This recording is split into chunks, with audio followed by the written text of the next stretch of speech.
is Elton Smith, and I am on the line with the one, the only, Rahsaan Langley. Good evening, Rahsaan Langley. And I am on the line with only NuNuu.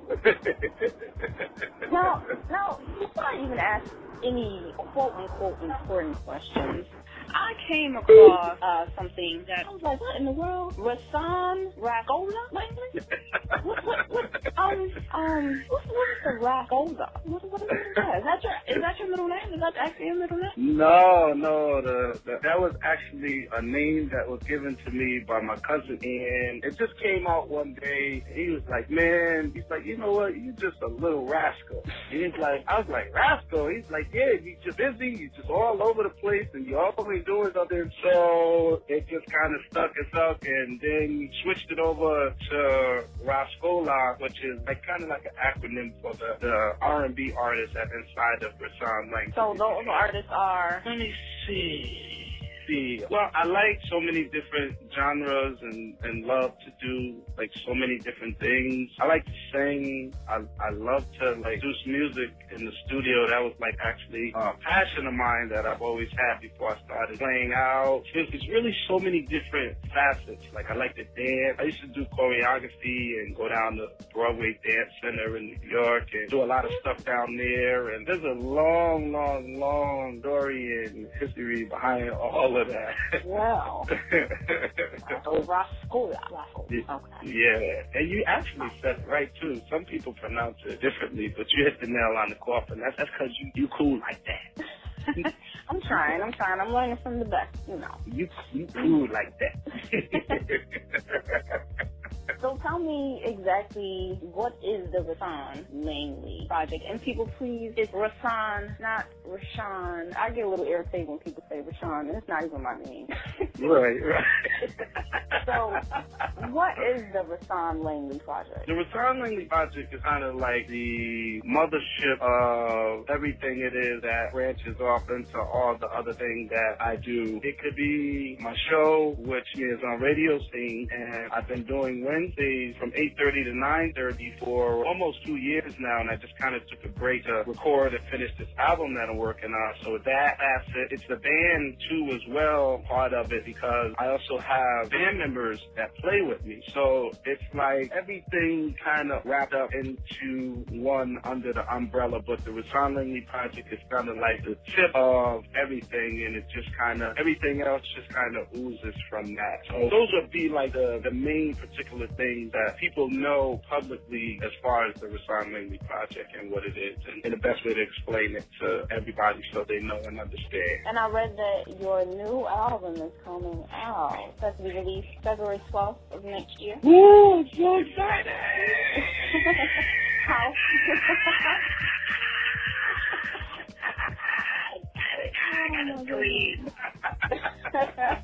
How far along are you with the project? I'm about 80% done now. What I'm doing now is getting all my mixing and my mastering and stuff like that done. I'm also gonna have you on a song too. So remember we talked about that, and I ain't forget about that now. I ain't get to that song yet, but I also have a song in mind that I know will be like what you up there, you know. Woo! Yeah, for sure. So I should be getting to that particular song sometime in January, and I'll be reaching out to you about that too. Hint, quote. Cool beans. I haven't forgotten either. Yeah. What about? Now, every single time I look up, you show up in my news feed, I don't know, 11 times a day. And you are, it seems like at 10 o'clock you in New York, at 11:30 you in Wichita, Kansas performing. At 12:35 you are in Miami, Florida performing. You are always home where? Come down to such. How do you do it? It gets. And you're on your way somewhere right now. Yeah. You know, I picked up just a movement that I have and the love and the passion and the artistry for everything that I am from my parents. And my father was a traveling musician, and he used to play with artists like Confunction and Power, Parliament, Jackson 5, Ohio Players, Brass Construction, like all of these old school groups that used to be out touring and playing back in the 60s and the 70s. My dad used to be on the road with all of these bands, so he would always be playing somewhere, and he would always come home with what people might not really know. I should say the younger generation may not know, but the real tape. And he would bring them home, and I used to just listen, and it used to just have me amazed of how I could just listen to a whole concert and the whole show on these little real tape. And it was about maybe 6 years old when I did my first talent show, and then from there, that's when the bug started. And my mother said I used to sleep with the microphone that they bought. She said I couldn't get that microphone away from your hand. You would be so upset if I told you that it was time to go to bed and you had to put your microphone away. You know, so even as a kid, I always had the love and the passion for it. And you gotta love and have the passion for everything it is that you do in life, whatever you may do, whatever your occupation is. And it's the love of it that just continues to just drive me. I love music to no explainable degree. Like I just love music. When I talk about it, I get butterflies. Like I get goosebumps right now just thinking about music. You know, it's the love and the passion that I have for it, really, that I've been taught that really allows me to continue to just kind of do all it is that I do and what I'm doing. I love it. Awesome. The love, keeping the love is, I believe that is absolutely the key, because if you don't love what you do, it's going to work you instead of you working it, you know? Yeah. And then you sit, and it's like a crash and burn kind of thing, you know? And, you know, sometimes there's moments where I'm like, man, things get overwhelming and stuff like that. That's natural. That's just a natural force in life that happens with everything. But in the spectrum of it all and in the reality of it, when it all boils down, you know, at the end of the day, once I hear that music or I hear that first snare drum or that first guitar lick or keyboard, whatever, like everything else just went away, and that's my paradise and my peace right there. Wow, that's a statement right there. My paradise and my peace. I love it. Now, you are from New Haven, Connecticut, right? Born and raised, yeah. Are still in Connecticut. And to me, that's amazing, and it's a wonderful thing, because so many people, they move away from where they're from. And to me, it's like, how can you move away from where you're from? All the artists who were successful moved away from where they're from, then who's going to be left to teach the youth and to show the youth which way to go and how to foster their talents and just grow and be passionate about everything you do. And every year, I think the year of New Haven's Got Talent. Yeah. And that's just amazing to see the children and everything and to encourage them. Now, how did New Haven's Got Talent get started, and what keeps you here fostering the arts in the youth and in the adults, because adults need motivation as well? Yeah, you're right. We all are subject to needing and wanting that motivation. We all are. And with New Haven's Talent, I actually got involved with that. Terrell Short and Aaron Williams, who are the creators and co-founders of it, they had an idea where they wanted to put the show that they put together to be able to have a vehicle for our youth and our kids to come and showcase their talent. Because in the 80s, when we all were younger, there were so many talent shows that you can go to, and every weekend, that's what you look forward to. Like in class, that would be the conversation. We're going to the talent show this Friday. We're going to a talent show Saturday. It wasn't we're going to the club. It's we're going to a talent show. So us having that, once again, that love, that passion for wanting to see the youth succeed, because with me, I always love to be around the younger generation, because somebody took the time to really understand the importance of what it is to give back and to continue to be a part of the vehicle that gives back. And I always in my mind, always look and approach and think about things in that manner. And when they came and they asked me if I would be one of the judges, hands down, I was like, I am so down with that. I'm down. You got me, because of everything it is, and you were there, of everything it is that it just speaks to the kids, and it gives you that chance to be able to see the young talent and encourage and help them kind of like give them a little, cultivate a niche on some things to work on, because one of the other things that's missing is the fact that back in the days they had more centers where people and youth could go to channel their art. You know, they had so many things back in the days where they were able to go and they were able to channel their art. Like my mother used to go to artist classes. Exactly. Yes, my mother used to teach African dance there. Really? Every Saturday she was at that place, and I was right there with her. I was so mad at the time because I wanted to stay home. Like, oh, getting up 9 o'clock in the morning and I gotta go. You know, but once again, you know, part of the teaching and being around and absorbing different cultures and different things that people were doing out there, once again, it just helped to help me grow. So being a part of that was amazing, and I'm just happy to be a part of the New Haven's Got Talent family. I mean, it's so great, and this year was like the greatest year, and it's just growing, and growing, and I see that this is going to continue to grow, and they want to do it in different places too. They want to do it in Hartford, Bridgeport, you know, a lot of other places too that some kids may not be able to travel from. So this is just groundwork that's being laid now to what it is that the plan is for the future. Yeah, we really do have to support the youth. A lot of youth, they don't really get that familial support. So even to see someone who doesn't know you from Tom, Joe, whoever, just provide that support. And not only do the judges provide that support for New Haven's Got Talent, you also give them advice, which I think is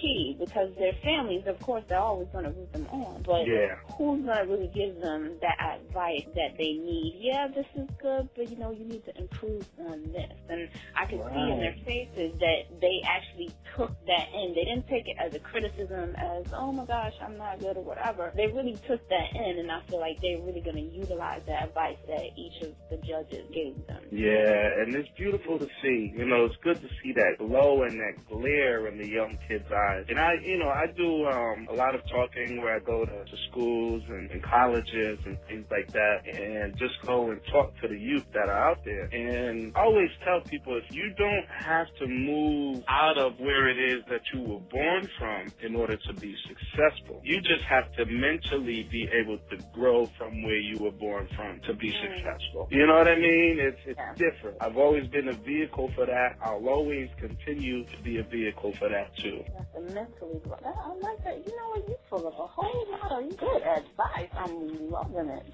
Well, thank you. NuNuu. Miss NuNuu. El Presidente. Speaking of mentally growing, and what other advice do you have for people who don't really know how to obtain that longevity, how to sustain the longevity in the business? Because, I mean, you've been in the game, quote unquote, since Shamari, which is the 90s, New Jack Swing. Shout out to Shamari. Yeah, shout out. Holla. You've been in the game for a while, and you are one of the busiest people I've ever seen in my life, in my whole life. So what's the key to the longevity? I mean, you're not only a singer, you're a mogul, you're an entertainer. Tell me, give us some advice. What is the key? What is your secret? I think it's just having that.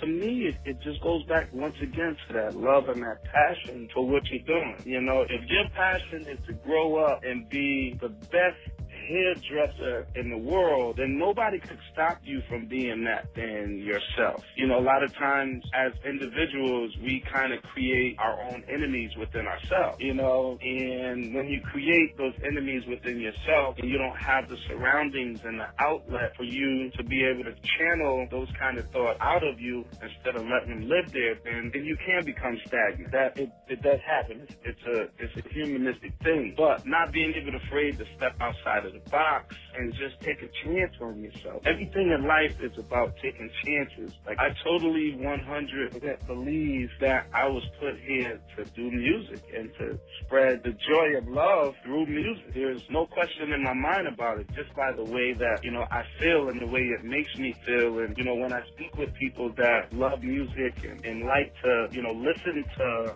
R&B and live bands and stuff like that, and they say, like, I really appreciate the music and stuff like that you're doing. It's things like that are inspiring, and you feed and you get the energy from the people, because people just, people out here, they know what they want. People in the public know what they want. They tune in to a certain radio station because they know what that station is playing. They go to Burger King and buy food from Burger King because they know what kind of food Burger King makes. So the same thing applies. It's just concentrating and knowing exactly what your brand is, staying true to your brand, and just being 100% passionate about it. And all of it comes and it falls into place. Gotta walk up the hill in order to be able to enjoy walking down it. That's what my mother used to always tell me. She said, you would never appreciate a hill until you walked up it first. I was young. I was like, what's he talking about? And as I got older, I was like, gotcha. I gotcha. So that's what it is. It's that love and that passion for it, and consistency. It's just being consistent. That's like you Mama S.L.A.M.M now. Who's gonna stop you? Can't nobody stop me. That's right. Shoot. Ain't nobody gonna stop Mama S.L.A.M. You just doing your thing. Big ups to you. Mama S.L.A.M. That's my next Facebook status. Mama S.L.A.M. All right. Completely off topic. I'm gonna wrap this up.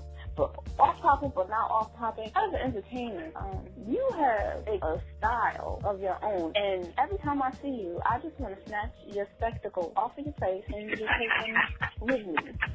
Your spectacle game is ridiculous, and I must say, I'm living. Tell me what drives your style? What inspires your style? That's a good question. I guess for me, I've never been like the type of person that conforms. It's not about, like, certain people look at clothes for name brand. Like, I don't look at clothes for name brand. I look at clothes for style and for what it is that I may like. Doesn't matter who made it. It could be Joe Schmo or whatever the designer may be. It doesn't really matter. I go according to what it is that I like, and I like colors, and I like things that are different. I like being different. Like, I was always that different kind of kid in school, and everybody used to always be like, you're just different. That's great. That's like, you're just different. And it's just always just being, just for me, just out the box. Okay, I'm not conforming to what society says everything should be or what they say you should wear. It's like, I'm going to create my own society within my own space and ride my lane, And I got to give credit to my uncle. He used to dress me and my brother up, my Uncle Jock. I love him to death. We would be probably about maybe 8 or 9 years old, and he's dressing us in his Clarks and his cardigans and Pumas with the stitching out of them. And he was always different too, and he has such a great style about him. I picked up a lot of what it is that he had and kind of incorporated it into what it is that I am in my personality. So I got to give credit to my Uncle John. Let us know how can we get in contact with you for bookings, because like I said before, you are all over the world. Yeah, easy. I would say the most easiest way, Facebook, RAHSAANLANGLEY, and then that's at Facebook. And it could also just hit my email up, same way. And my email is RAHSAANLANGLEY@gmail.com. And they can holler at me there, and I'll always get back to you and respond. Always, always. Anything that we didn't cover that you would like to talk about or press or anything like that before we get off the line, and I'll let you go to your next gig? Well, first and foremost, I just want to thank you, NuNuu, and the S.L.A.M.M family for just taking the time out to talk to me this evening and allowing me to be a part of your beautiful magazine. I love it. I followed it. I've seen it grow, and I just got a lot of love and respect for everything it is that you do, and I just wish you well all of your endeavors, and I can't wait to get you in the studio to record on my song. Can't wait. Well, thank you, Mr. Rahsaan Langley. And big leg at the gig. Not literally, but figuratively. Do your thing. Sweat it out. Work it out. Entertain the people. All right. All right. All right. And I hope to see you soon, too, now.